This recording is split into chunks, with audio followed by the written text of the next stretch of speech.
Hello दोस्तों, मैं वैद्य सन्नी कुमार। दोस्तों, अभी सर्दियों का मौसम आने वाला है। सर्दियों के मौसम के प्रारंभ में ही अक्सर लोगों को सर्दी, जुकाम, खांसी, बुखार की समस्याएं उत्पन्न होने के कारण बहुत ही परेशानियां उठानी पड़ती है। उसी के लिए मैं आज आपके लिए दो ऐसे घरेलू नुस्खे लेके आया हूँ जो शास्त्रोक्त है। शास्त्रोक्त माने आयुर्वेद शास्त्रों में लिखे हुए।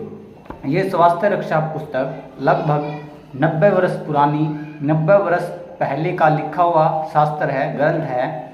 इन्हीं में ऐसे दो यूनिक नुस्खे हैं। ऐसे तो इसमें बहुत सारे अनेकों नुस्खे हैं जो कि इन समस्याओं के लिए बहुत ही उपयोगी है, पर जो सर्वसुलभ, जो हमारे घर में ही औषधियाँ मिल सकती है और उससे हम प्रारंभिक चिकित्सा हमारी कर सकते हैं, उसके लिए इस ग्रंथ में जो यूनिक दो फॉर्मुलेशन का वर्णन किया गया है उसी के बारे में मैं आपको जानकारी दूंगा।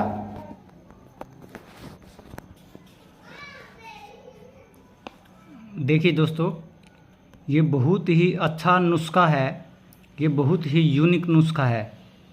लौंग भूनकर मिश्री की चाशनी में मिलाकर, दोस्तों इसको पहले चूर्ण कर लेना चाहिए लौंग को, फिर उसको हल्का सा तवे पर भूनकर मिश्री की चाशनी मिलाकर चाटने से खांसी और सूखी खांसी आना आराम होता है।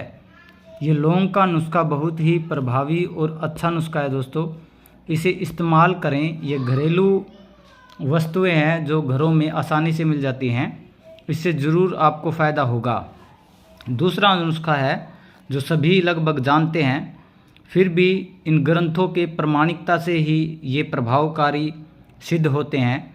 अदरक का रस 6 माह से, शहद 6 माह से मिलाकर चाटने से श्वास, जो रेस्पिरेटरी ट्रैक की जितनी प्रॉब्लम है, श्वास है, सांस की जो बीमारी है, खांसी, सर्दी, जुकाम, कफ और अरुचि, ये नष्ट हो जाते हैं। देखिए दोस्तों, ये नष्ट होने के बारे में इसका बताया गया है। ये बहुत ही अच्छा नुस्खा है, इसे इस्तेमाल करें और अपने होने वाले बीमारियों में इसका उपयोग करके बीमारियों से छुटकारा पाएं। धन्यवाद।